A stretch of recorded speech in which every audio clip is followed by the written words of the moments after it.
Saludos a todos y a todas desde la Universidad de Puerto Rico en Mayagüez, como les mencionó Yamil. Soy representante del Centro de Recursos de Patentes y Marcas de la Universidad de Puerto Rico en Mayagüez. Los centros de recursos de patentes y marcas son unidades designadas por el United States Patent and Trademark Office para trabajar con la divulgación, orientación, educación y la promoción de la educación sobre temas de propiedad intelectual. Somos una red de 85 centros a través de todos los Estados Unidos. Fuera de lo que es Estados Unidos continentales, pues hay centros de recursos de patentes y marcas en Puerto Rico, ¿verdad? Puerto Rico tiene 2 centros, uno en la Universidad de Puerto Rico en Mayagüez, designado en el 1995, y otro en la Universidad de Puerto Rico en Bayamón, designado en el 2002. Así que nosotros nos dedicamos a promover, ¿verdad?, esa educación sobre los temas de propiedad intelectual. Este es el primero que se coordinan junto con el Centro para la Excelencia Académica de Recinto de Río Piedras para orientar y educar sobre el tema de propiedad intelectual. El ciclo se titula Ciclo de Innovación y Emprendimiento, donde trabajamos los temas de propiedad intelectual, ¿verdad?, que ese es el que vamos a estar trabajando hoy. El próximo webinar va a ser el día 16 de octubre, si no me equivoco, déjame cotejar que esas fechas estén correctas. Sí, el 16 de octubre vamos a estar trabajando con patentes, lo que todo inventor debe saber. Las patentes son un tipo de propiedad intelectual, pero es uno de los menos conocidos, ya que otro de los tipos de propiedad intelectual es las marcas, pero ya ese es más conocido porque estamos bien vinculados y vemos las marcas todo el tiempo. El tercer webinar es el webinar que se va a estar celebrando el 23 de octubre, titulado Transferencia de Tecnología en la Universidad de Puerto Rico. Este va a ser presentado por el licenciado José Medina, director de la Oficina de Propiedad Intelectual y Transferencia de Tecnología de la Universidad de Puerto Rico. Y a principios de noviembre esperamos poder tener la presentación conjunta de los Centros de Recursos de Patentes y Marcas y los Centros de Negocios de la Universidad de Puerto Rico, y el apoyo, ¿verdad?, que le ofrece los centros de negocio o centros de emprendimiento a los profesores, estudiantes y al público en general. Ahí vamos a tener varios invitados en esa actividad. La grabación de estos webinars, además de estar disponibles en la página de YouTube del Centro para la Excelencia Académica, también tenemos esas grabaciones en la página de Conociendo sobre la Propiedad Intelectual, que ahorita vamos a ver un poquito más sobre ello.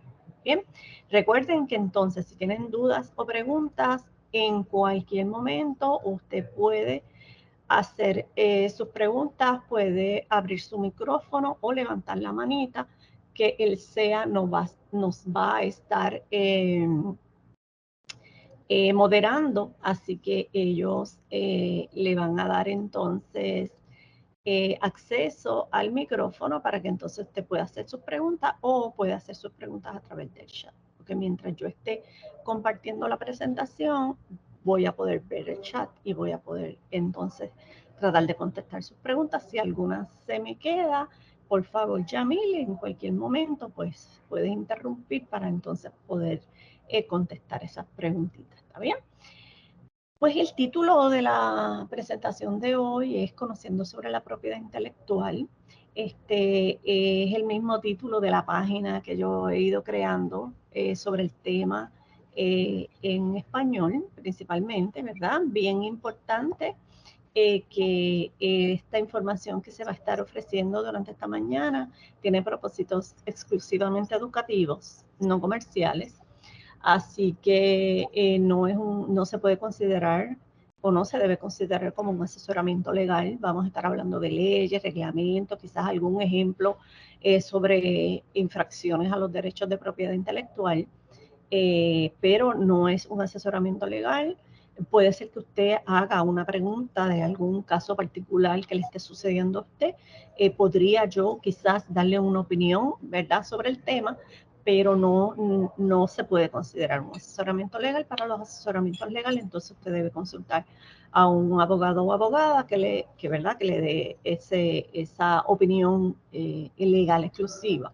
Las imágenes, algunas de las imágenes presentadas en esta obra, ¿verdad?, tienen sus propios derechos de autor, así que se van a estar compartiendo para propósitos educativos. La presentación tiene una licencia de Creative Commons, que lo que significa es que usted puede acceder a los contenidos, compartir los contenidos libremente, siempre y cuando los utilice para propósitos educativos. ¿Está bien? Así que los temas que vamos a estar presentando va a ser discusión de los diferentes tipos de propiedad intelectual, explicar, ¿verdad?, cuáles son esos temas de propiedad intelectual y la importancia de esta protección en ambientes académicos, sobre todo en ambientes académicos y comerciales, ¿verdad?, porque estamos tratando de apoyar tanto a los profesores y profesoras que están, ¿verdad?, impartiendo su cátedra y que necesitan que los estudiantes conozcan sobre los temas de propiedad intelectual. De la misma manera, para que ellos protejan su propiedad intelectual cuando están, ¿verdad?, ofreciendo su cátedra o están haciendo sus trabajos de labor creativa y divulgación. Y también para apoyar a los estudiantes que están trabajando con el emprendimiento y que puedan conocer cuáles son esas protecciones que los estudiantes tienen en el momento de emprender o en el momento de la divulgación de los trabajos de investigación. ¿Bien? Y también pretendemos identificar, ¿verdad?, además de los tipos de propiedad intelectual, cuáles son esas protecciones, cuáles son las leyes y cuáles son los procesos de registro. En el webinar de hoy vamos a estar trabajando los temas de propiedad intelectual en términos generales. Eso significa que vamos a estar tocando cada uno de los temas de propiedad intelectual, vamos a estar dando una introducción general de cada uno de ellos. Eso no quiere decir que eso es toda la información que hay. Hay muchísima más información sobre los temas, pero lo importante es tener ese, como yo le digo, el gustito, ¿verdad?, de lo que es la propiedad intelectual y cómo ustedes pueden conseguir más información. ¿Bien? Esta presentación es más o menos la misma que se ha presentado anteriormente en el ciclo, como de la misma manera que los cursos, por ejemplo, de español 3001 o de inglés 3111 se repiten todos los semestres para diferentes estudiantes en todas las universidades y en todos los recintos. Nosotros también tratamos de que este tipo de tema llegue a más público. Así que tratamos de que este ciclo por lo menos sea una vez al año, más todas las veces, ¿verdad?, que nosotros acá en el recinto universitario de Mayagüez promovemos los temas en diferentes unidades o diferentes presentaciones. Así que todos quedan, ¿verdad?, bienvenidos y bienvenidas. Pues, ¿qué es la propiedad intelectual? Pues miren, la propiedad intelectual está relacionada con creaciones, ¿verdad?, con las creaciones que tienen las personas, inventos, obras literarias, creaciones artísticas, bailes, música. Y la intención de las leyes de propiedad intelectual están ahí precisamente para proteger esa propiedad intelectual y para evitar que otras personas plagien, copien, divulguen, reproduzcan, vendan o se lucren de la propiedad intelectual de otras personas. La intención de la ley es proteger y darle exclusividad al dueño, ¿verdad?, de esa propiedad intelectual, a que pueda tener un uso exclusivo, principalmente en términos de comercialización de esa propiedad intelectual. Pero también existen leyes que protegen la parte moral de esas obras. Y ya mismito vamos a ver cuál es la diferencia de cada una de ellas. La intención de la ley de propiedad intelectual es proteger y darle exclusividad al dueño de esa creación. Se le llama propiedad intelectual porque de la misma manera que usted tiene una propiedad como una casa, un carro, un teléfono, una cartera, un artefacto que usted compra, ¿verdad?, que usted es dueño de eso y que usted lo puede vender, lo puede romper, lo puede regalar, pues esta propiedad intelectual también se puede hacer lo mismo. Usted puede tener una propiedad intelectual que usted puede ceder, que usted puede regalar, ¿verdad?, y que usted puede determinar qué quiere hacer con esa propiedad intelectual. Y por eso es que se le llama propiedad, porque usted es dueño de eso, ¿verdad? Y usted puede determinar qué va a hacer con esa propiedad. Así que por eso es que se utiliza el término de propiedad intelectual, porque usted es dueño de esas creaciones, de esos inventos, de esas obras literarias, artísticas, símbolos, nombres o imágenes. Ups, aquí como que le di al botoncito que no era. Esa propiedad intelectual, ¿verdad? Tiene que estar plasmada en un medio tangible para que pueda ser protegida por las diferentes leyes de propiedad intelectual. ¿Qué es un medio tangible? Un medio tangible es cualquier medio que pueda ser detectado principalmente por los principales 5 sentidos. Que usted lo pueda ver, que lo pueda escuchar, como la música, que lo pueda ver como los aparatos, las cosas, que lo pueda escuchar como la música, que lo pueda degustar como los sabores, que lo pueda oler como los perfumes, o que lo pueda tocar, ¿verdad? Oír o ver, cualquiera de los 5 sentidos. Tiene que estar en un medio tangible. Lo que no está en un medio tangible como las ideas no puede ser protegido por propiedad intelectual. Un ejemplo de ello es, a usted se le ocurre que va a ser una bicicleta que vuela y usted se inventa un sistema para una bicicleta que vuela. Pero ese invento o esa idea o esa funcionalidad de esa bicicleta que vuela, usted se la dejó en la mente. Usted no la plasmó en un medio tangible, usted no la escribió, usted no lo grabó, usted simple y sencillamente lo dejó en su mente. De pronto ve un anuncio de una bicicleta que vuela y que otra persona o una compañía bien famosa lo está vendiendo y la está vendiendo por $100,000 la biblioteca, la bicicleta que vuela. Y usted dice, espérate, pero ¿qué se inventa? Pues eso yo me lo inventé primero, porque yo lo dejé en mi mente, yo lo tenía pensado, esa es mi idea. De la única manera que usted va a poder hacer valer esa protección de propiedad intelectual es bajo un tribunal o diciéndole a un juez que esa idea era suya. Pero ¿qué va a pasar si usted nunca protegió esa propiedad intelectual? ¿Qué va a pasar si usted nunca puso en un medio tangible esa propiedad intelectual? Pues el juez no le va a creer. No va a haber manera de que el juez le diga que esa propiedad intelectual es suya, porque usted nunca la plasmó en un medio tangible y no tiene evidencia. Así que las ideas, ¿verdad? Las intangibles como las ideas no pueden ser protegidas bajo propiedad intelectual. ¿Bien? No es necesario el registro, ¿verdad? Dependiendo del tipo de propiedad intelectual que sea para ser protegida, porque existen diferentes leyes, ¿verdad? Que protegen ese tipo de propiedad intelectual. ¿Qué se puede considerar, ¿verdad? Como obras dentro de lo que es propiedad intelectual protegible bajo las leyes? Pues miren, las marcas, los nombres comerciales, las formas de los productos, como ese kiss que está ahí, que tiene una forma particular y que se vende en el mercado con esa forma particular exclusiva por una compañía. El logo de una compañía, los aparatos o cosas como ese aparatito que vemos ahí de Watrick. Watrick tiene un aparatito exclusivo que permite utilizar el aire o el vapor de aire y convertirlo en agua para que entonces nosotros no tengamos que estar echándole agua a las matitas. Cuando vivimos en un ambiente de un apartamento, un lugar cerrado, en una oficina, donde se nos olvida echarles agua a nuestras matitas, pues este sistema convierte ese oxígeno o ese vapor en agua para que esta planta se pueda nutrir. Eso es un invento, un aparato, una cosa que alguien se inventó y está protegido bajo leyes de propiedad intelectual. También se puede proteger bajo propiedad intelectual lo que es el arte gráfico, la música, las composiciones musicales, artísticas, como este arte que vemos acá. Este arte es un arte expresado en un medio tangible, en un lugar público, ¿verdad? Y entonces este dueño de este arte o este artista puede reclamar sus derechos de propiedad intelectual bajo derechos de autor, aunque ese arte esté en un lugar público. También los aparatos, las cosas, las invenciones, las tecnologías pueden estar protegidas por las leyes de propiedad intelectual. Fotografías, invenciones, productos, recetas, sonidos, diseños de moda, telas, ¿verdad?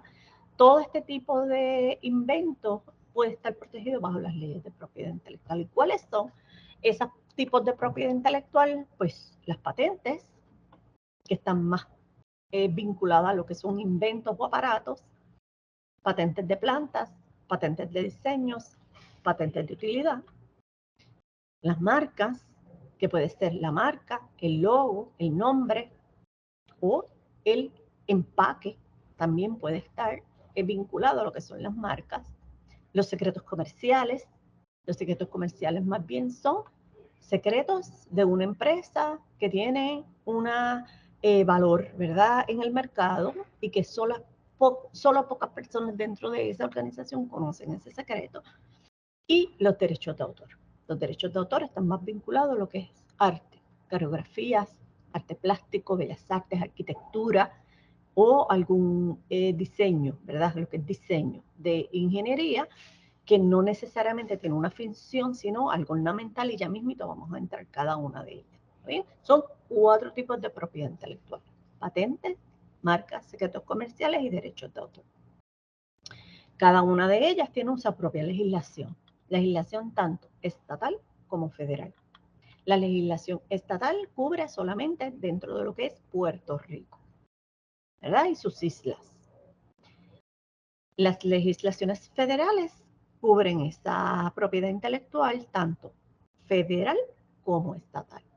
Así que si pueden ver en el esquema que les presento, en el caso de las marcas hay una ley, que es una ley federal, ¿verdad?, dentro del United States Code, y hay una ley estatal.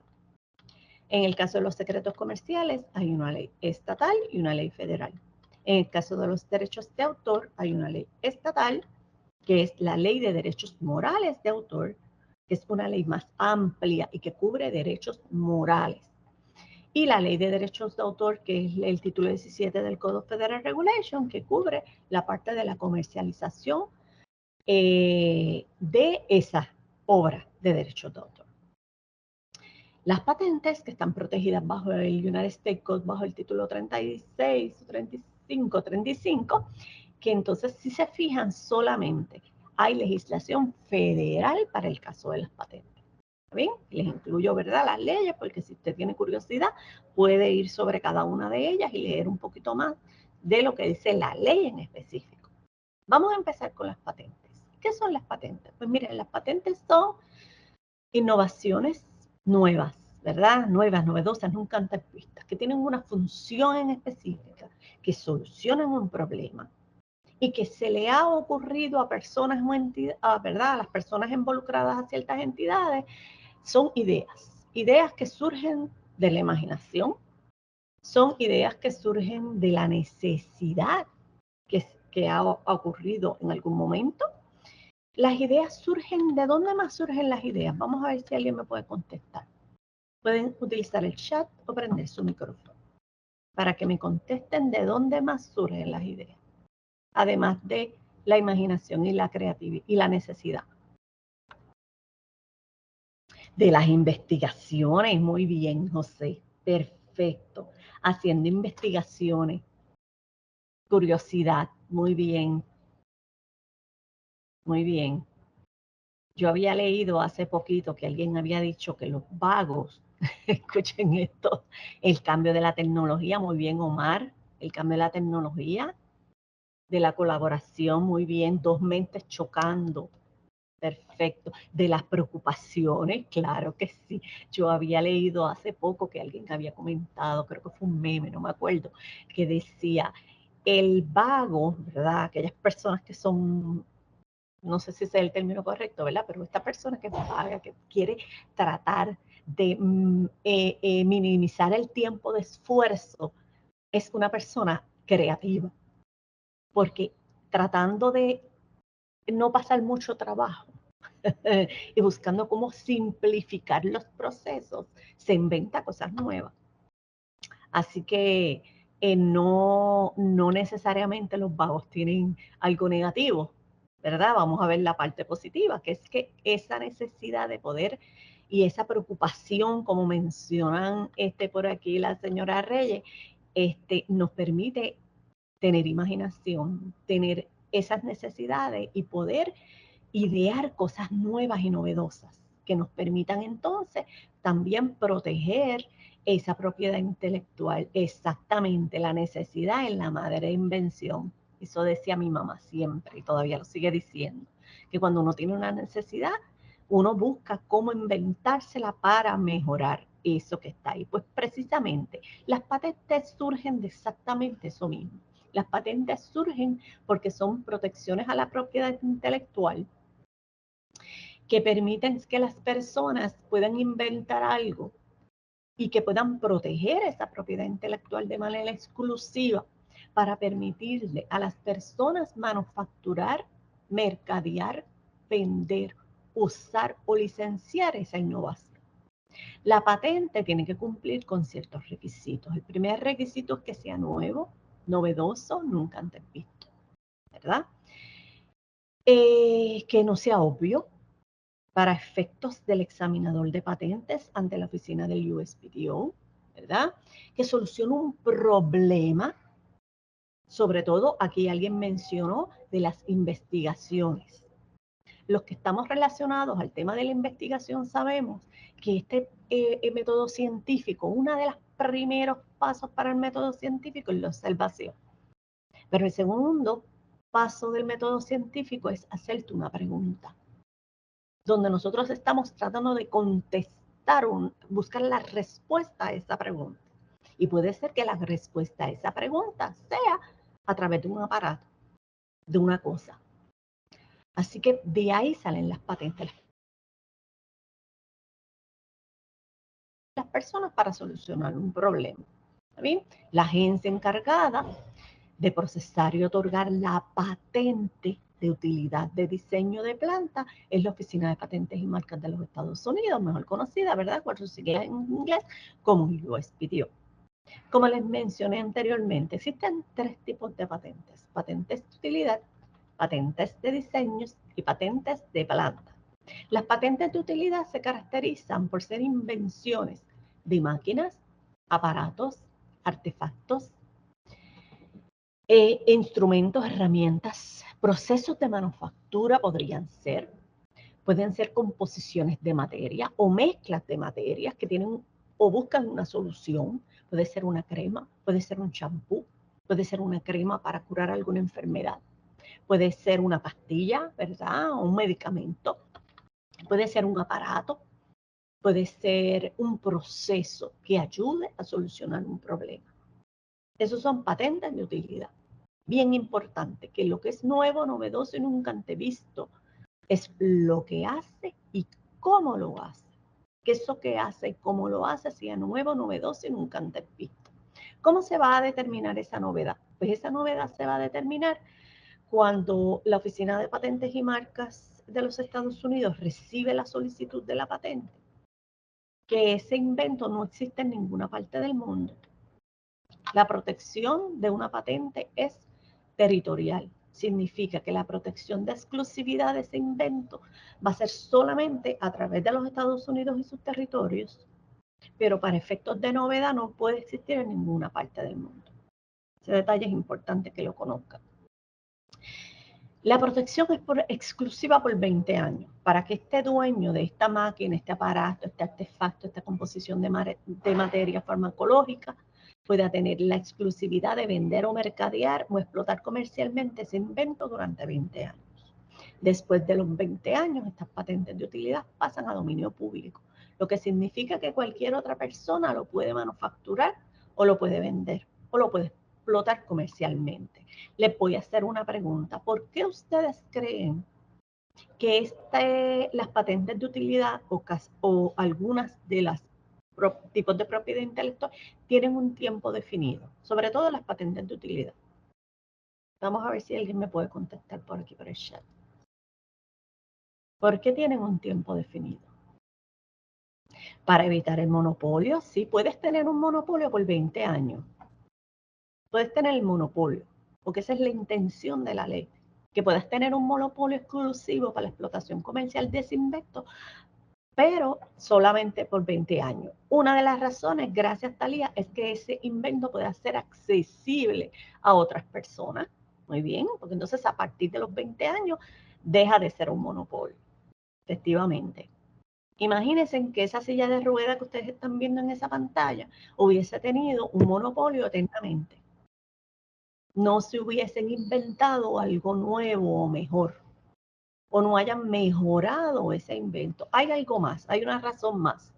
Vamos a ver si alguien por aquí nos puede decir esa razón para que esas patentes puedan estimular a los nuevos fabricantes y crear competitividad. Muy bien, Omar. Crear competitividad y sobre todo adelantar el proceso tecnológico, que va más o menos en la línea de lo que Omar nos está comentando. Omar nos dice estimular a los nuevos fabricantes y crear competitividad. Pues sí, y sobre todo el adelanto tecnológico. Por aquí nos dice José, por eso es que para algunos tipos de inventos, pero eso es para algunos tipos de inventos, sí, para todas lo que son inventos bajo patentes de utilidad tienen un tiempo definido, que son 20 años. Para patentes de plantas son 20 años y para patentes de diseño son 15 años. Y ahorita vamos a ver los ejemplos, porque para las obras artísticas es más, e incluso protegen a los herederos dándole una exclusividad, cierto, porque para lo que es obras artísticas, el tipo de propiedad intelectual que se protege es bajo derechos de autor. Y las leyes de derechos de autor son diferentes a las leyes de patente. Bien, y hoy vamos a estar hablando de cada uno. Ahora mismo estamos hablando de patentes. Patentes es aparatos, cosas, mezclas, formulaciones químicas o farmacológicas. ¿Ven? Son dos cosas diferentes. Una cosa es patente y otra cosa es derechos de autor. Y efectivamente, para las patentes tienen un tiempo definido y son 20 años. Para derechos de autor son 70 años después de la muerte del autor. Y ahorita vamos a ver los ejemplos. Gracias, José, por tu aclaración. Entonces, ¿por qué tienen un tiempo definido? Pues la principal razón, además de las que les mencionaron en el chat, es para que se inventen algo nuevo, novedoso con lo que ya existe, para que la tecnología avance, para que haya algo nuevo. Por ejemplo, la silla de rueda que vemos en pantalla, en su momento, esa silla de rueda que se movía manual, ¿verdad? Con las manos, tuvo una patente, porque fue algo nuevo, innovador, novedoso y nunca antes visto. Pero si esa patente hubiese sido eternamente, sí, eso es otro tipo, Omar, otro tipo de propiedad intelectual, que es el trademark. Y ahorita vamos a hablar un poquito más de eso. Tenemos entonces que si a alguien no se le hubiese ocurrido ponerle un motor, ¿verdad? O una batería, un joystick a esa silla de ruedas, nunca hubiésemos podido tener una silla de ruedas motorizada. Y todo lo que ha ayudado a las personas con diversidad funcional esa silla de ruedas. Así que la intención de la Oficina de Patentes, ¿verdad? Y el USPTO es que haya algo nuevo, novedoso y que se pueda mejorar lo que ya existe para poder adelantar y para poder darle accesibilidad a todas las personas a poder tener esos inventos disponibles. Ok, esos ejemplos de patentes de utilidad pueden ser entonces una silla de ruedas, que funcione con energía solar, un dispensador de jabones. Tenemos aquí otro ejemplo. Este ejemplo es un aparatito que yo quiero que me digan por aquí, por favor, si saben lo que es. Esa primera patente que está ahí, que ustedes están viendo. Vamos a ver si me pueden identificar qué es eso que está ahí.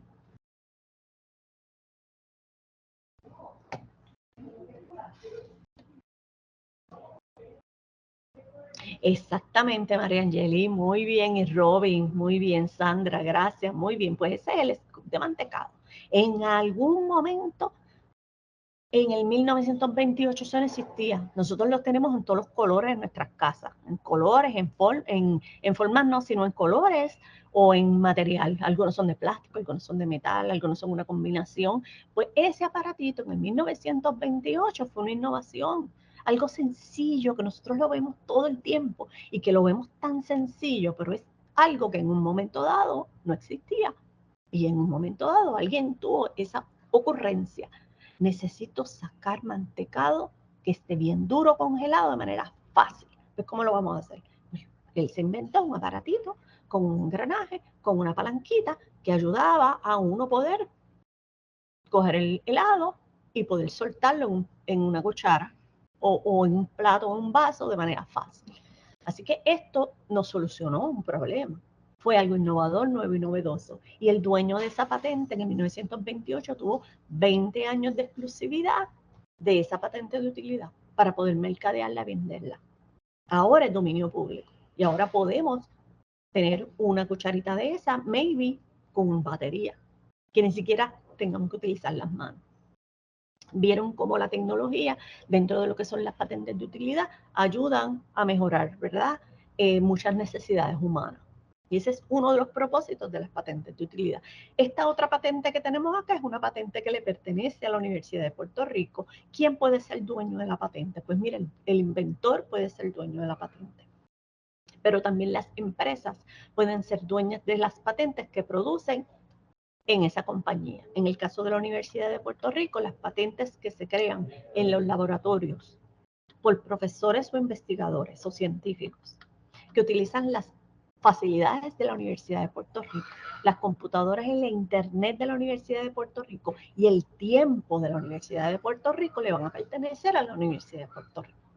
El nombre del inventor siempre va a aparecer en ese documento de la patente otorgada, pero el dueño de la patente es la Universidad de Puerto Rico. Así que este invento que tenemos en pantalla es un invento que pertenece a la Universidad de Puerto Rico. Tiene sus inventores, ¿verdad? Que fueron unos profesores, si no me equivoco, eran del Departamento de Educación Física o de Recreación, creo que fue Educación Física, y ellos inventaron este aparato que es una pieza que puede ser en cualquier material, pero si no me equivoco en la patente dice que es en PVC, que son unas piezas que se montan y permiten que una persona con problemas de movilidad pueda acceder a un cuerpo de agua. Este aparato se coloca en una piscina o en un lago o en un río o en una playa para que las personas con problemas de movilidad se puedan, ¿verdad?, como enganchar en esos tubos y poder disfrutar del agua. Eso se utiliza mucho para rehabilitación y terapia física. Así que este invento es un invento puertorriqueño, ¿verdad? Y es una patente de utilidad. Noten que es patente de utilidad. Esta otra patente es una patente también puertorriqueña, es una patente de la Universidad de Puerto Rico y es bien nueva, si no me equivoco, octubre o noviembre del año pasado, donde se inventa este aparato donde permite que las personas que vayan a hacer una operación en un lugar con poca higiene o falta de agua o en un lugar abierto, y para evitar contaminación de la herida, pues es un aparato que abre y cierra según el cirujano se acerca a la herida. Así que son inventos nuevos, novedosos, nunca antes vistos, que permiten solucionar problemas de la vida diaria, ¿bien? O de la vida científica, ¿verdad? Así que esos son patentes de utilidad. Y hay que notar entonces la diferencia entre lo que es una patente de utilidad y una patente de diseño. La patente de diseño es que lo que es nuevo, novedoso y nunca antes visto no es lo que hace, ni cómo lo hace, es la apariencia física ornamental de ese aparato. Y yo pongo como un ejemplo un zapato. El zapato tiene una función, ¿verdad? Que es para ponerlo en los pies y caminar con él. Pero una patente de diseño puede ser otorgada por el USPTO con una protección de 15 años para un aparato donde el inventor no está solicitando la exclusividad de lo que hace, sino la apariencia física de ese aparato. Aplica tanto para zapatos, para diseños de carros, para relojes, teléfonos, cualquier aparato que la función sea la misma, pero que la apariencia física sea nueva, novedosa. Se utiliza mucho en el comercio, ¿verdad? Principalmente ese carro que ustedes ven ahí es un carro puertorriqueño de Juncos, Puerto Rico, donde este inventor diseña este modelo de carro. Y el inventor puede vender esa patente, si así lo desea. Bien, tenemos aquí varios ejemplos. Uno de los ejemplos, el ejemplo de la parte superior derecha de su imagen es un ejemplo de un diseño de una cajita para guardar papitas fritas. Es un diseño. Si el diseño tuviese una utilidad, se convertiría en una patente de utilidad. Pero si el diseño solamente es ornamental, la patente de diseño es algo que es verdad, innovador, nuevo y novedoso, pero para efectos de la apariencia física, como les estaba mencionando anteriormente, y no necesariamente para lo que es la utilidad o lo que hace. Bien, Ya vimos dos tipos de patentes de utilidad y patentes de diseño. Las patentes de planta es el otro tipo de patente. Las patentes de planta se conceden para invenciones o descubrimientos donde se reproducen asexualmente nuevas y distintas variedades de plantas y árboles. Principalmente plantas con flor, ¿verdad? Donde esa reproducción asexual puede ser a través de ingeniería genética, clonación o injerto, ¿verdad? O otras tecnologías aplicadas, mecánicas o manualmente. Esta reproducción no puede ser por medios naturales. Por ejemplo, tú no puedes solicitar una patente de planta para una planta que tú te encontraste nueva en el bosque, porque eso nació ahí naturalmente, sino para una planta que tú mismo puedes generar en un laboratorio o puedes hacer un injerto. Y algunos ejemplos de esto, pues por ejemplo, de diferentes tipos de flores. Se utiliza mucho para lo que es el landscaping y para crear flores nuevas, ¿verdad? O árboles con flores nuevas o árboles que puedan tener alguna utilidad en la agricultura. Aquí, por ejemplo, podemos ver una rosa y esta rosa está en diferentes colores, diferentes, y quizás naturalmente esta rosa que podemos ver acá pigmentada con dos colores no es una rosa que nació natural en el ambiente, sino que fue creada en un laboratorio porque se hizo una mezcla de otras dos flores. Así que así, ¿verdad? Sucesivamente se pueden crear nuevas formas de flores o frutales. En este caso estábamos acostumbrados a ver una piña color amarilla, pero también se han creado piñas color rosadas o color fucha.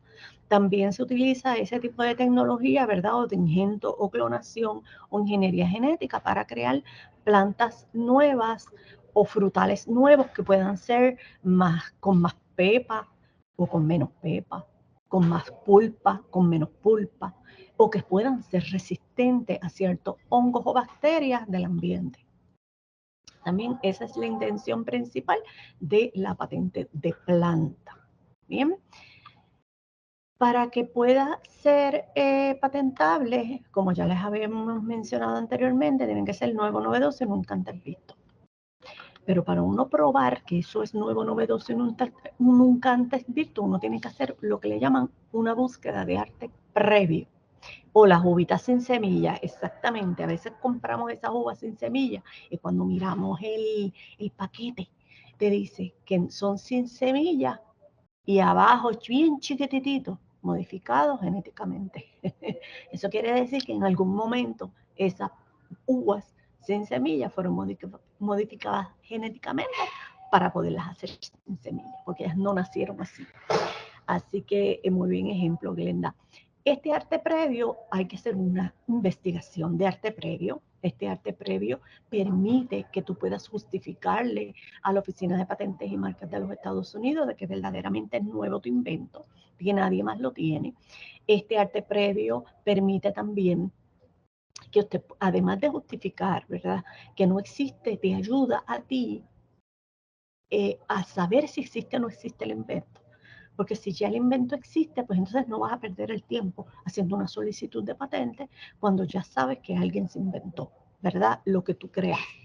Tú sí puedes hacer un invento nuevo o mejorar algo que ya existe. Eso sí lo puedes hacer. Y también búsqueda de arte previo te ayuda.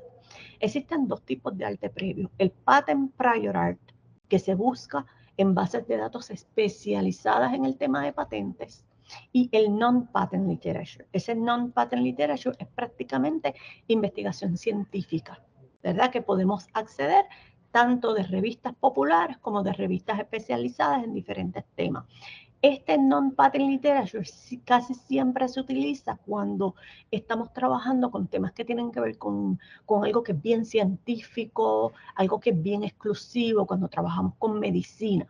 Por ejemplo, si estamos trabajando con una patente o una solicitud de patente de un aparato o un dispositivo o un endoscopio para acceder a una parte del cuerpo o hacer una incisión pequeña en lugar de hacer una incisión grande, ¿verdad? Para hacer una operación, una intervención quirúrgica, tenemos que buscar literatura científica que justifique el uso de ese aparato. Y eso se busca en artículos de investigación en revistas científicas. las que el bibliotecario te ayuda a identificar en las bases de datos, ¿verdad? En sus diferentes unidades. ¿Está bien? Así que podemos justificar la novedad o la justificación de ese invento nuevo, novedoso y nunca antes visto a través de dos tipos de literatura. Literatura de patentes o literatura de non-patent. ¿Está bien? Y cada una de ellas se busca en diferentes lugares. La literatura de patentes, ¿verdad? O el prior art, patent prior art, se accede a través de las bases de datos del USPTO, específicamente en el Patent Public Search, que es esta base de datos que está aquí, y ahí está el enlace, o en Google Patents, que es otra base de datos de patentes a nivel mundial, que te aparecen las patentes en todo el mundo, y en el SPACENET, que es una base de datos de patentes de la Unión Europea. ¿Cuál es la recomendación? Pues la recomendación es buscarla en Google Patents. ¿Por qué en Google Patents? Pues porque en Google Patents tú puedes acceder a aquellas patentes que han sido otorgadas en otras partes del mundo, porque no se limitan solo a las patentes de Estados Unidos. Recuerden que había mencionado que para efecto de la solicitud de patente, usted le tiene que demostrar al USPTO que esa patente es nueva, novedosa y nunca antes vista.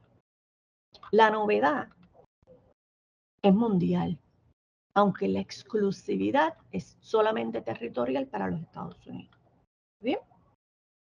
Así que en cualquiera de esas bases de datos usted puede hacer esa búsqueda. ¿Para qué? Para desarrollar la patente, para poder reclamar la exclusividad de lo que usted quiere solicitar ante esa patente, para reclamar, o lo que ellos le llaman los claims, son las reivindicaciones, donde usted define cuáles son las fronteras de la patente, qué es lo que usted quiere proteger, qué es lo nuevo, novedoso y nunca antes visto de ese invento que usted quiere solicitar. ¿Está bien? Así que en cuanto a patentes, pues estas son las primeras, ¿verdad? Requisitos o los primeros pasos que uno tiene que llevar a cabo para hacer esa solicitud de patente. Esto es más bien cuando estamos trabajando con un invento personal. Si usted estuviese trabajando con alguna investigación científica, ¿verdad? O una innovación que usted considera que le pertenece a la universidad porque lo está utilizando con tiempo, dinero y recursos de la universidad, la Oficina de Patentes de Propiedad Intelectual y Transferencia de Tecnología a nivel de Administración Central es la que se va a encargar de esa fase de hacer la búsqueda y de poder redactar esa patente. ¿Bien? Las patentes entonces se solicitan ante el USPTO, que es el United States Patent and Trademark Office, y tienes dos maneras de hacer una solicitud provisional de patente o una solicitud no provisional de patente. La solicitud provisional te permite la exclusividad del invento o protección del invento de una manera rápida, ¿verdad? Rápido lo que significa es que ellos van a ver tu solicitud, te van a dar protección exclusiva temporera por 12 meses, porque tienes hasta 12 meses para hacer la solicitud no provisional. Por aquí José me pregunta, hace unos años, creo que en los 80, vino alguien del extranjero que quiso patentizar las hamacas. Sí, lo más seguro, porque eso es un proceso que se sigue y que tiene una solución. Lo más seguro no se la dieron.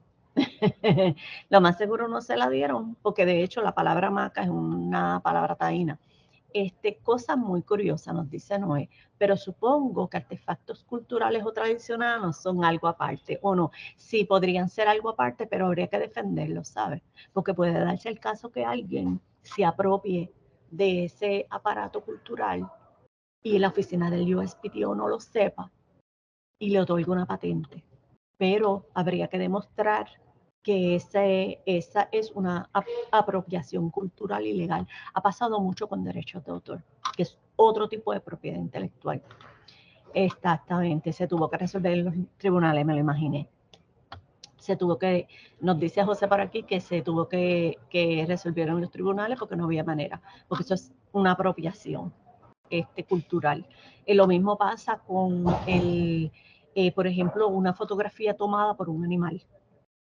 Nadie puede atribuirse el copyright, ¿verdad? Los derechos de autor de esa obra, porque tiene que ser, Glenda, tú estás mencionando que tendría que innovar algo en diseño. Exacto, cuando es diseño es una patente de diseño. Y cuando es una innovación de función de lo que hace y cómo lo hace, es una patente de utilidad.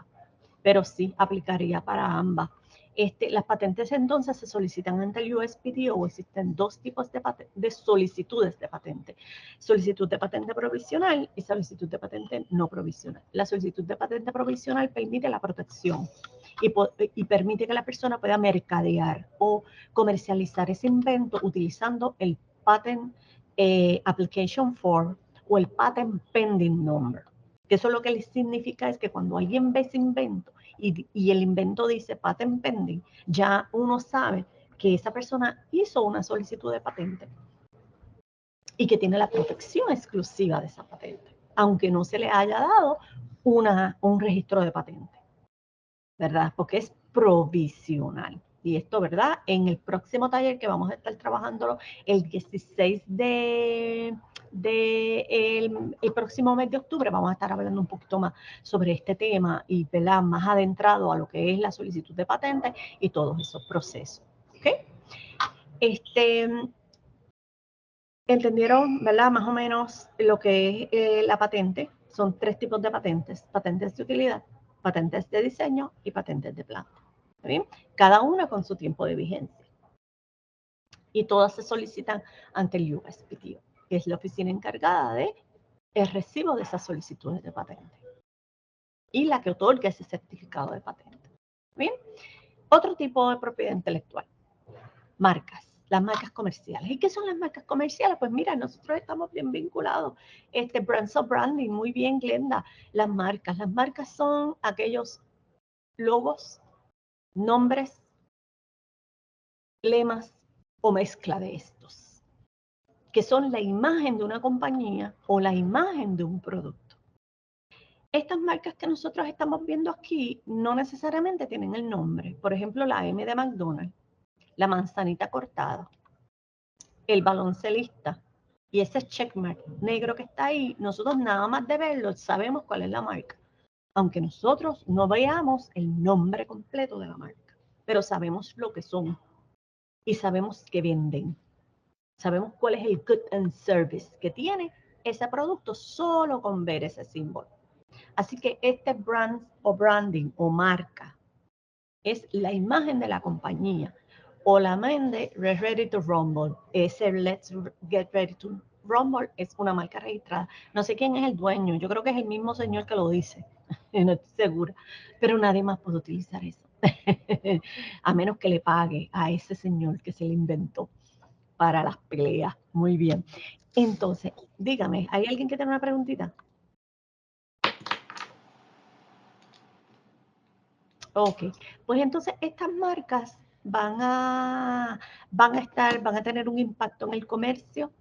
Son marcas que, como dije, puede ser que esté la imagen vinculada al nombre, pero nosotros con solamente ver, por ejemplo, ese atún azulito con el gorro, ya nosotros sabemos que eso es de Starbucks.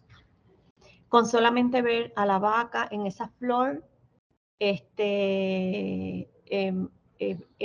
José Michael Buffet es el dueño de ese nombre. Te pregunto. Ok, gracias. Gracias por el detalle. Entonces, nosotros con solamente ver las marcas sabemos el producto. Así que las marcas comerciales tienen un renombre internacional o local, ¿verdad? Dependiendo. Son derechos otorgados, ¿verdad? Por el gobierno federal y por el gobierno estatal, para que una persona de manera exclusiva pueda explotar comercialmente lo que es una palabra, una frase, un lema, un símbolo, un emblema, un logotipo o cualquier combinación de esto. Y todos conocemos si es Goya tiene que ser bueno, ¿verdad? Ningún otro producto para comestible puede utilizar esa frase, ni siquiera cambiándole el nombre del Goya, porque ya eso está protegido bajo las leyes de marcas, bajo los Estados Unidos. ¿Qué aplica? ¿Qué se puede proteger? Tiene una protección por 10 años, renovable cada 10 años, a diferencia de las patentes que son 20 años para utilidad de planta y 15 años para diseño. En el caso de las marcas puede ser 10 años, renovable cada 10 años. Si a los 10 años el dueño de esa marca no la renueva, la dan por dead o muerta. Y otra persona puede pagarle al USPTO para poder utilizarla, siempre y cuando la vaya a utilizar. Lo importante es que le puedas justificar al USPTO que tú la vas a utilizar, que está vinculado a un producto que ya tú creaste o a un servicio que ya tú creaste y que sea nueva y que nadie más la esté utilizando. Y otra cosa importante, que no conflija en el mercado con una marca ya existente. Ese detalle es bien importante que mucha gente obvia. Si tú estás creando una marca nueva para tu café, no le pongas una sirena, porque ya Starbucks tiene en su marca una sirena. Tienes que ponerle otro tipo de animal o otro tipo de creación de leyenda, porque conflige en el mercado. Y la intención de las marcas es que sea distintiva y única. Y como yo mencioné ahorita, con que solamente veas el logo, ya tú sabes cuál es la marca y cuál es el producto vinculado a esa marca. Esas personas, por ejemplo, me dice Glenda por aquí, la tienda Target, oh Dios mío, es una pregunta bien común. Ahora mismo, según estuve leyendo un artículo hace un tiempito de Target Puerto Rico, que es la compañía de alquiler de carro, ellos mencionaron que la compañía Target de Estados Unidos no había solicitado el uso de la marca en Puerto Rico. Target Puerto Rico solamente registró su marca en Puerto Rico, porque eso hace un montón de años. Y ellos jamás se lo imaginaron que ellos podían trascender, ¿verdad?, Puerto Rico y el archipiélago de Puerto Rico. Target de Estados Unidos registra a nivel USPTO, pero son diferentes goods and service. Cuando se somete una solicitud de marca ante la Oficina de Patentes de Estados Unidos, de Patentes y Marcas de los Estados Unidos, cuando te solicita una marca, uno lo solicita per good and service, dependiendo del tipo de producto al que va a estar vinculado tu marca. Si tú solicitas para una línea de ropa, pagas para una línea de ropa. Pero si quieres añadir good and service a esa marca, tienes que pagar para cada una de ellas. Entonces, en el caso de Target, Estados Unidos, ellos tienen el uso de ese logo y de ese nombre para una tienda por departamento. Y ese es el good and service al que ellos tienen derecho de solicitar. Hasta ahora, Target Estados Unidos, que yo sepa, ¿verdad? No he leído que tengan intenciones de venir a Puerto Rico. O sea, y salió en la prensa un comentario una vez, pero no, ¿verdad? Por lo menos yo no estoy 100% segura que ellos quieran venir a Puerto Rico, pero ahí habría un conflicto y yo estoy casi segura que ese conflicto se va a ver en los tribunales. Me dice Robin por aquí, ¿y los derechos de autor del diseñador del símbolo caduca a los 10 años? No, porque en caso del derecho de autor es completamente diferente a los derechos de marca. ¿Verdad? Son dos tipos de propiedad intelectual diferentes. Y en el caso de los derechos de autor aplican para obras artísticas o literarias o musicales o audiovisuales. No aplica para una marca o un logo. Los logos son aparte y se registran bajo marcas comerciales. ¿Bien? Me dice por aquí, José me menciona que en una ocasión escuché que el fundador del sello Fanny, el abogado Jerry Masucci, patentizó Nike en Sudamérica antes de que la marca fuera famosa. Me imagino que registró la marca. No la patentizó porque una patente es otra cosa aparte. Cuando Nike se explotó, tuvo que pagarle. No estoy 100% segura, es posible que eso haya sucedido. Por eso es que la Oficina de Marca de Patentes y Marcas de los Estados Unidos le pide a las personas que muestren evidencia de que quieran utilizar la marca en el mercado, porque se da muchas veces que la gente como que adelanta el uso de ciertas marcas y va y solicita la marca y no la quiere usar. Solamente quiere proteger, ¿verdad?, la marca para que el potencial dueño le tenga que pagar. Y por eso la ley cambió hace poquito en la ley de marcas comerciales para evitar que eso sucediera. Ahora, si alguien quiere solicitar una marca, tiene que demostrar que la va a usar.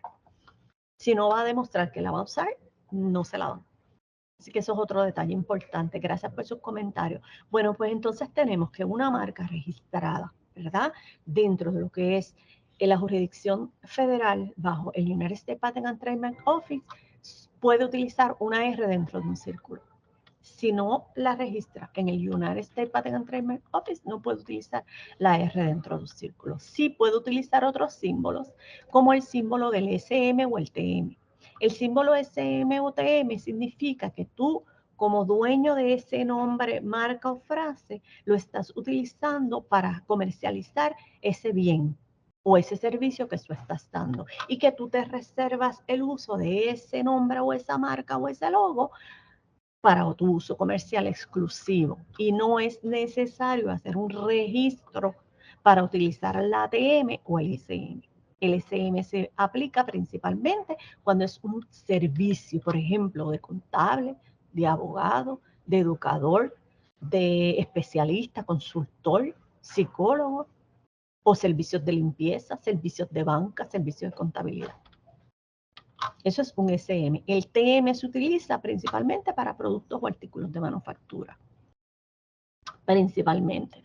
Pero de igual manera usted puede utilizar el SM o el TM sin necesidad de registro. Y es bien importante que si registra, puedes utilizar la R. Si no registra, no puedes utilizar la R. Eso es hablando a nivel federal. La C se utiliza para cuando es derechos de autor. Y eso es otro tipo de propiedad intelectual. Son 4 tipos de propiedad intelectual: patentes, que ya lo vimos; marcas comerciales, del cual estamos discutiendo en este momento; derechos de autor, que ya mismito vamos a tocar ese tema; y secretos comerciales. ¿Bien? Para la solicitud de registro de marca se puede hacer una solicitud a nivel federal o hacer una solicitud a nivel estatal. Recuerden, si lo hacen a nivel estatal, solamente le cubre Puerto Rico, el archipiélago de Puerto Rico. Si se solicita ese registro a nivel de los Estados Unidos y esa marca es otorgada, ¿verdad? El registro es otorgado, cubre en todos los Estados Unidos el comercio por Internet y Puerto Rico. No incluye fuera de Estados Unidos. Para usted solicitar una marca fuera de los Estados Unidos, usted entonces tiene que solicitarle a través del USPTO, acogerse al MADI Protocol, donde le protegen algunos países fuera de los Estados Unidos. Y eso es otro tema, ¿verdad? Muchos detalles que hay que discutir aquí. Así que en cuanto a pautas, ¿por qué me está preguntando? Vamos a ver que si puedo leer el mensaje completo, que como que se me quedó a mitad. Me está diciendo por aquí Beatriz: tengo preguntas sobre propiedad intelectual, derechos de autor específicamente, y educación a distancia. ¿Qué le aplica y cómo se trata a la contribución Intel plasmada en un salón virtual de un Learning Management System y que va a usar más de un docente? Ahorita vamos a estar hablando un poquito más sobre eso. Dime, ¿puedes explicarme, Beatriz? Como que no entendí mucho la pregunta. Sí, es realmente sobre derechos de autor y es Sí, la contribución intelectual que hace un profesor, o sea, que escribe sí, un sí, ensayo para los estudiantes. perfecto. eh, ¿Cómo se trata eso si el curso pues es parte de lo que se ofrece como parte de Sí, de la cátedra de un profesor? Pero perfecto. ese Sí, curso se utiliza también por sí, otros profesores con el por otro. material de este profesor. Sí, mira, para efectos de derechos de autor, y ahorita mismo vamos a ver ese tema, yo espero que me dé tiempo de aquí a allí. En el caso de los derechos de autor les pertenecen al profesor, según la certificación 34, si no me equivoco, y ahorita voy a hablar sobre eso. También hay un detalle importante: si este profesor, cuando en el momento de esa contratación establecen ese contrato de que todo producto de divulgación o de labor creativa de este profesor le va a pertenecer a la institución, ¿verdad? Salvo pacto en contrario, según dice la certificación, entonces el derecho de autor le pertenece a la institución, pero hay que ver el tipo de contrato que tiene el profesor. Normalmente un profesor contratado solo para dar clase, le pertenece al profesor ese derecho de autor, de ese contenido. Y eso lo establece la certificación 34. ¿Bien? Ok. Secretos comerciales. Los secretos comerciales son otro tipo de propiedad intelectual que principalmente es un conjunto de conocimientos, ideas o información de aplicación comercial que no son necesariamente conocidas por muchas personas dentro de una organización. Por ejemplo, la mezcla de la Coca-Cola, que todos sabemos cuáles son los ingredientes, pero no sabemos ese proceso de manufactura, ni la cantidad, ni la proporción, ni el proceso que lleva a ese producto final. Eso es un secreto comercial, que hace más de 100 años Coca-Cola y todos sus grandes ejecutivos solamente conocen y lo han guardado muy bien. Otro ejemplo es las 11 hierbas y especias de Kentucky Fried Chicken, que es un producto que tiene 11 hierbas especias. Sabemos cuáles son, pero no sabemos el proceso de manufactura para que quede como queda o para que ese sabor sea particular. Así que para que se convierta en un secreto comercial tiene que cumplir con 3 requisitos principales. Que pocas personas en la organización lo conozcan, que se guarden todas las medidas preventivas para evitar promover, ¿verdad? O que se divulgue el secreto y que tenga una ventaja competitiva en el mercado. Bien, esos son los principales criterios para que se pueda convertir en un secreto comercial. A diferencia de las marcas, de los derechos de autor y de las patentes, no requiere registro. En el caso del secreto comercial, no requiere ningún tipo de registro porque si se registra, deja de ser secreto. Así que la ley, ¿verdad?, que protege en el caso de los secretos comerciales, que si no me equivoco es el título 18 del Code of Federal Regulations, perdón, del United States Code, permite, ¿verdad?, que se pueda tener una protección exclusiva del secreto comercial. Derechos de autor. Los derechos de autor pues, son derechos otorgados por el gobierno federal y estatal, ¿verdad?, a través de la ley. En el caso del gobierno estatal, es la ley del Copyright Act o a través de la oficina del copyright, copyright.gov, ¿verdad? En la dirección electrónica, donde, ¿verdad?, donde tú puedes ver toda la información que tenga que ver con derechos de autor. La oficina, la Biblioteca del Congreso, es la que se encarga de hacer este registro, de recibir las solicitudes y otorgar el certificado de derechos de autor. En el caso de los derechos de autor, excluye a otras personas para que reproduzcan, copien, plagien, representen, ejecuten o mercadeen obras literarias, artísticas, musicales, incluyendo programados de computadoras, dibujos o arte gráfica, ¿verdad? El derecho del autor es la forma de la expresión y no necesariamente el tema. Pueden haber 1000 libros de biología, pueden haber 1000 libros de inteligencia artificial y pueden haber 1000 libros de química, pero cada autor tiene su propia manera de expresar la definición o la manera de entender esa temática. Así que lo que se está protegiendo principalmente a través de los derechos de autor va a ser la parte de la forma de la expresión, ¿verdad? Esta obra debe estar plasmada en un medio tangible para que pueda ser protegida. En original, se puede someter o no. ¿A dónde voy aquí? Pues cuando uno somete una solicitud para el derecho de autor en la oficina de copyright, uno puede recibir un certificado de que usted sometió esa obra en original y que usted está reclamando sus derechos de autor. Pero el título 17 del United States Code le permite entonces obtener esta exclusividad de la protección de esa obra. Y Glenda me está preguntando, ¿aún se está compartiendo el PPT? Pues mira, nosotros podemos compartir nuestras presentaciones en PowerPoint, por ejemplo, en el sistema, ¿verdad? En el LMS o en cualquier página de internet o en SlideShare. Siempre vamos a tener una protección de derechos de autor siempre y cuando nosotros plasmemos ese derecho de autor bajo una C dentro de un círculo, el año, que ahorita vamos a ver el ejemplo, y el nombre del dueño de esa obra. Porque eso lo que permite es que el que te está leyendo sabe que tú te estás reclamando tus derechos de autor por esa obra que está ahí, aunque esté pública. Es como el arte que les enseñé al principio. El arte, aunque esté en un lugar público, tiene derechos de autor, porque su artista se reserva los derechos de autor de esa obra. Bien, lo mismo pasa con las presentaciones, con los artículos, con cualquier cosa que tú publiques. Lo puedes publicar, lo puedes hacer, divulgarlo públicamente, pero tú siempre te sigues reservando tus derechos de autor. Bajo la ley federal, proteges tus derechos de autor exclusivos y nadie puede utilizar esa obra para nada. ¿Ves? Pero si lo hacemos entonces, la ley de derechos morales de autor protege la atribución, que tienes derecho a que digan que esa obra es tuya. Tienes derecho al retracto, a que si en algún momento tú te quieres desvincular de la canción que escribiste,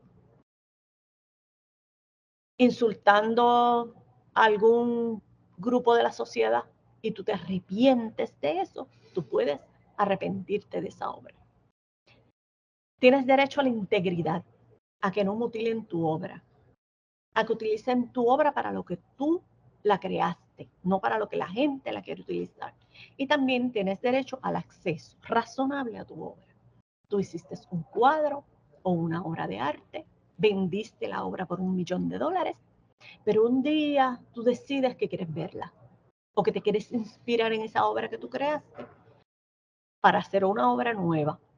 A quien tú se la vendiste, aunque esa persona te haya pagado, tú tienes derecho al acceso razonable a la obra. Razonable quiere decir que el dueño de la obra actual no tenga que incurrir en muchos gastos, ¿verdad? A menos que la acceda.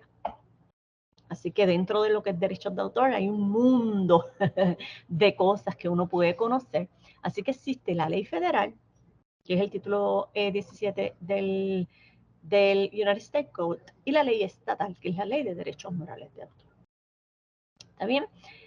Quiere decir que entonces para que usted pueda reclamar sus derechos, primero que nada tiene que estar en un medio tangible.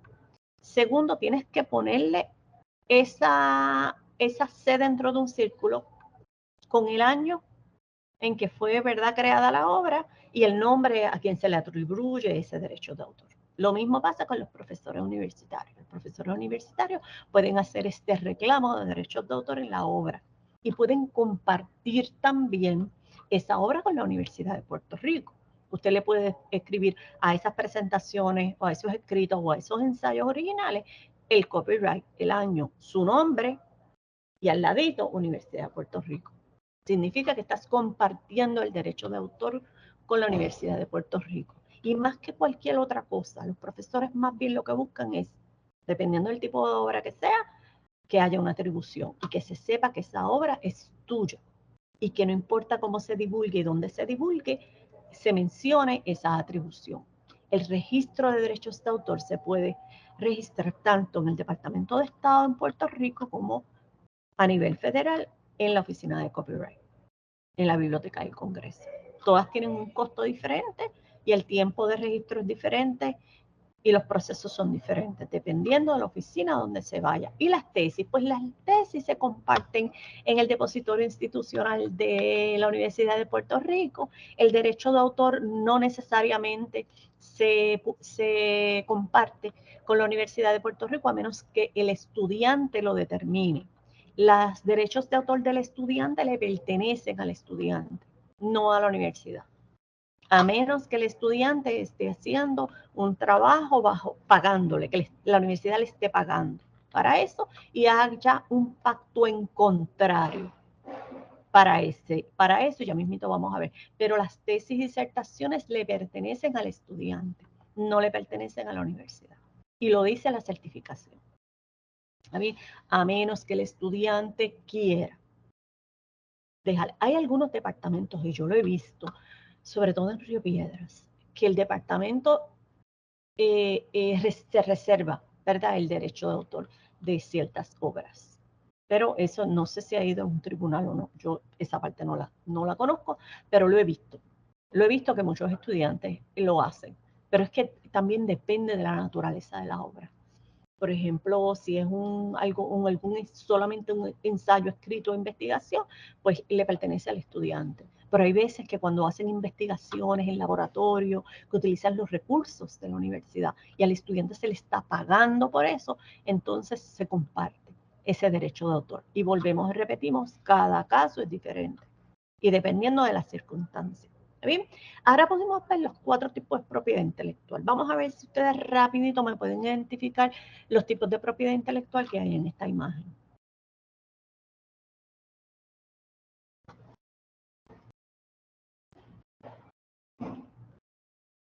Marca, ¿Cuál es la marca?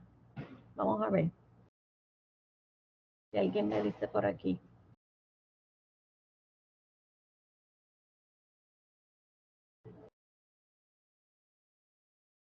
Play-Doh, muy bien. Esa es una marca registrada. Muy bien, Marta. Muy bien. Esa es una marca. ¿Qué más? El tipo de letra es el diseño de su marca. Una cosa es la marca registrada, ¿verdad? Y otra cosa es el diseño que se le dio a ese nombre. Muy bien. Marca genérica y la marca en diseño. Se registran aparte, ¿saben? ¿Qué más? La plastilina, Julián. ¿Vieron el número de patente? El número de patente está en esa imagen. El número de patente, esa plastilina tiene una mezcla, eso es una composición de materia. Y se hizo una solicitud de patente por una patente de utilidad.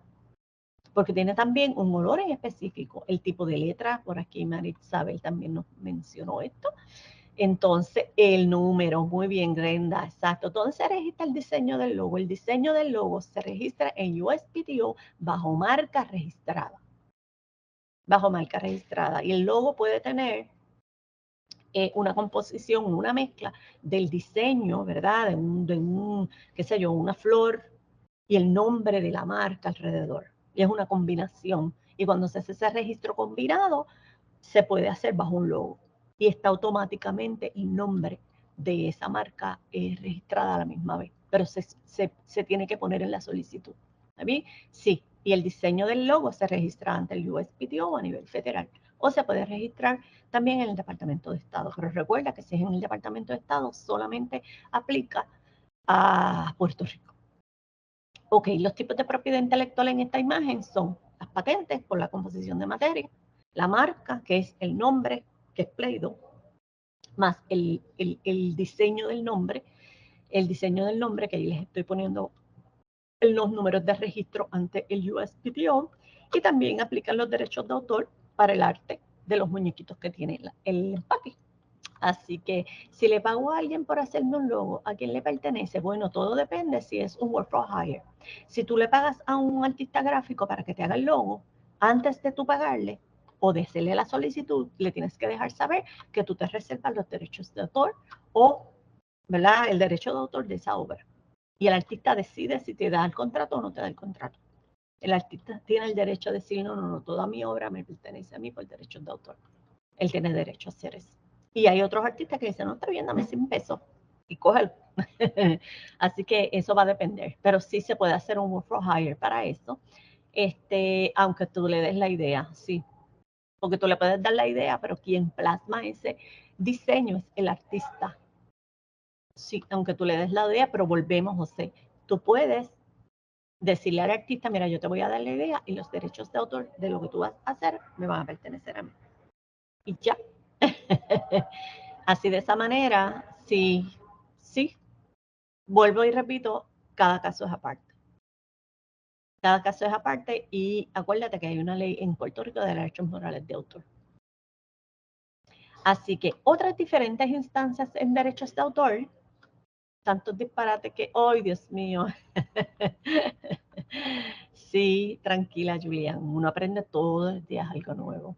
Así que otras instancias que tenemos dentro de lo que son los derechos de autor específicamente, está lo que le llamamos el work for hire, que lo he mencionado varias veces, que debe haber un contrato de trabajo donde se especifique que la obra que usted creó a petición de su patrono, la propiedad intelectual le pertenece al patrono, ¿verdad? Eso es lo que es el work for hire. Usted se contrata. Lo mismo pasa con la universidad. Si usted es un profesor y en ese contrato dice que la propiedad intelectual le va a pertenecer a la universidad, pues le pertenece a la universidad. Podría ser compartido. Usted lo tiene que poner explícito de que va a ser compartido. Porque si el contrato dice que le pertenece a la universidad, le pertenece a la universidad. Así que mira, ahí está la cláusula de la certificación 34 de que estábamos hablando ahorita, relacionada a la pregunta que me hiciera la profesora. La certificación 34 establece la política institucional sobre patentes, invenciones y su comercialización. Eso es para las patentes. Y hay una certificación que es la certificación 140, que es la que tiene que ver con derechos de autor. Y en esa certificación 140 es donde se establece que el derecho de autor le pertenece al profesor y al estudiante. ¿Bien? En cuanto a otro tipo de propiedad intelectual, las licencias de Creative Commons flexibilizan un poco ese derecho de autor. Y ahorita también alguien me mencionó si comparto el PPT, si comparto la presentación. Pues mira, las licencias de Creative Commons permiten flexibilizar un poco. ¿Por qué? Porque usted está reclamando a través de una licencia de Creative Commons cómo usted quiere que aparezca esa atribución de autoría. Por ejemplo, la presentación que yo estoy compartiendo hoy aquí tiene una licencia de Creative Commons. Esa licencia de Creative Commons permite que me den la atribución. Todas las licencias de Creative Commons permiten la atribución, ¿verdad? O nos reservamos ese derecho a la atribución, a que me den el crédito por la obra que yo estoy creando y compartiendo y que no se comparta para propósitos comerciales. Eso es lo que yo quiero. Pero existen otras licencias, como las licencias de atribución que no se comparta, ¿verdad?, para propósitos comerciales, o que si alguien va a compartir la obra, que la comparta con la misma obra, ¿verdad?, con la misma licencia, o y hay otra, que es la licencia de Creative Commons, que permiten que se hagan obras derivadas de la mía. Pues eso yo también lo puedo permitir o no lo puedo permitir, ¿verdad? Yo puedo restringir. En mi caso, no le voy a dar para atrás a la presentación, pero cuando tengan copia van a ver que hay unas imágenes específicas que tienen licencias del Creative Commons. Toda la presentación tiene una licencia de Creative Commons. ¿Por qué yo lo hago? Porque yo quiero que la presentación se comparta y usted puede utilizar esta presentación en su clase. Y usted no me tiene que llamar para compartirlo, ni me tiene que pedir permiso, siempre y cuando la comparta bajo los parámetros que yo le estoy dando, que es que no se utilice para propósitos comerciales, que se haga, ¿verdad?, principalmente para propósitos educativos y que me deje el crédito por la creación de la obra. Y así todos nosotros como profesores también lo podemos utilizar. En el caso del uso justo, que es una ley, ¿verdad? Dentro de la sección 107 del Copyright Act, la doctrina del uso justo promueve el uso de obras protegidas por propiedad intelectual para propósitos educativos. Bien importante. La parte importante es el propósito y carácter del uso de la obra, la naturaleza del trabajo a utilizar, la cantidad o porción del trabajo que usted va a utilizar de otras personas y el efecto potencial en el mercado de ese uso. Si, por ejemplo, usted en su clase, en un curso, va a decirle a los estudiantes, lean el capítulo 4 de tal libro, y usted les hace disponible ese capítulo 4 de tal libro, pues eso es un uso justo, porque usted no está evitando, usted no está dando una copia completa del libro, usted está dando una parte dentro de lo que es el uso justo para propósitos educativos. Pero usted lo que no puede hacer es darle la copia completa del libro, evitando que el estudiante lo compre. ¿Está bien? Y dentro de lo que es el uso justo, ahí le estoy poniendo un enlace donde yo, ¿verdad?, explico un poquito más en detalle el tema de lo que es el uso justo. También está lo que es el Technology Education and Copyright Harmonization Act, el TEACH Act, que está bien vinculado a la pregunta que me hicieran ahorita, cuando tú subes material a un LMS. Pues cuando tú subes material a un LMS, tú puedes compartir ese contenido protegido bajo derechos de autor, siempre y cuando sea divulgado a los estudiantes matriculados en el curso, que haya una supervisión directa del profesor para el uso de ese material, que haya una contraseña exclusiva para poder acceder a ese material, que ese material solamente esté disponible a los estudiantes matriculados, que se mencione la fuente original de donde se tomó ese material, que no sea un pirateo. Por ejemplo, tú no puedes, uno debería como profesor compartir una película pirateada en tu LMS. Tienes que compartir el original para propósitos educativos. El estudiante debe estar instruido, ¿verdad?, sobre esas políticas y protecciones de derechos de autor del material a utilizarse. Eso lo tenemos que incluir en todo LMS, tiene que haber una información sobre lo que son los derechos de autor. No sé si en Río Piedra lo hacen, tengo entendido que sí, que en esos prontuarios hay una sección donde te habla sobre esas certificaciones aplicables a lo que es la honestidad académica. Y ahí se habla sobre lo que es el plagio y sobre el uso de obras protegidas por derechos de autor. Así que todos nosotros como profesores, Glenda, gracias por mencionarlo, y Noé, gracias por mencionarlo, está en ese prontuario y todo estudiante debería conocer, porque todo estudiante se supone que lea ese prontuario antes de comenzar cada curso, o por lo menos los profesores debemos permitir, ¿verdad? Y discutir ese prontuario con los estudiantes para que ellos sepan que eso existe, porque si ellos no cumplen con la ley de propiedad intelectual, ¿verdad? O cometen plagio, es responsabilidad de ellos, porque ya tú cumpliste con tu parte de mencionarlo y de hacerles saber. Las políticas institucionales de la UPR con relación a la propiedad intelectual, tenemos la certificación 140, que es la política institucional de derechos de autor, la certificación 66, que es la política sobre marcas y nombres comerciales de la UPR, la certificación 34, que es la política institucional sobre patentes e invenciones y su comercialización en la Universidad de Puerto Rico, y la cláusula contractual sobre derechos de autor por trabajo encomendado o work for hire. Bien, voy a pasar estas partes rápido porque sé que son las 12 y ustedes, ¿verdad?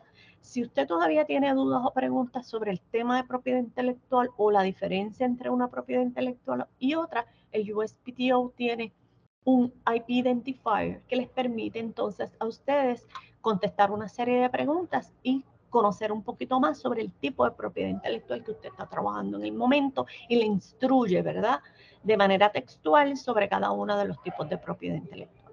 Si todavía con eso usted todavía tiene dudas, pues entre a la página Conociendo sobre la propiedad intelectual, puede escanear ese código a través de su dispositivo móvil para que entonces pueda tener acceso a este contenido. Esta página es compartida por otros centros de recursos de patentes y marcas a nivel de todos los Estados Unidos. Es material en español exclusivo. En español hay alguna que otra cosita en inglés. ¿Por qué la hice en español? Porque la mayor parte de los contenidos de patentes, marcas y derechos de autor está en inglés. Y yo tengo muchos clientes que me dicen, ¿tú no tienes eso en español por ahí? Porque es como que es más fácil. Así que yo traté de recopilar toda esta información en español. Ustedes van a tener copia de esta presentación. Así que hay otras universidades que comparten este enlace, como la Rice University, University of Central Florida, Reno University, San Diego Public Library. Son instituciones educativas en los Estados Unidos que comparten este contenido porque ellos tienen clientela en temas en español. Si usted todavía quiere saber más y aprender más sobre propiedad intelectual, principalmente lo que tiene que ver con patentes y marcas, el USPTO tiene una serie de eventos, tanto en español como en inglés, donde usted puede acceder a estos contenidos gratuitamente. ¿Está bien? Son principalmente en inglés y tratan todos los temas que tienen que ver con marcas, propiedad intelectual, patentes y protección en el extranjero.